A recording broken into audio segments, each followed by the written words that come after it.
आणि निवडणुका संपल्यात की जीवनावश्यक वस्तूच्या किमती वाढवणं आणि पुन्हा जनतेकडून पैसे लुटणं ही परंपरा 2014 पासून आतापर्यंत सुरू आहे.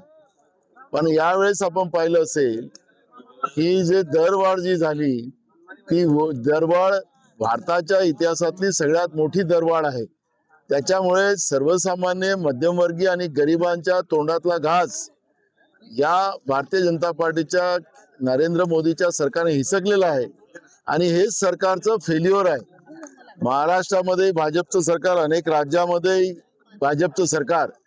परवा पश्चिम बंगाल जिंकल्यानंतर नरेंद्र मोदी सांगतात की गंगा जिथून निघाली तिथून तर गंगोत्रीपर्यंत भारतीय जनता पार्टीचं सरकार आहे.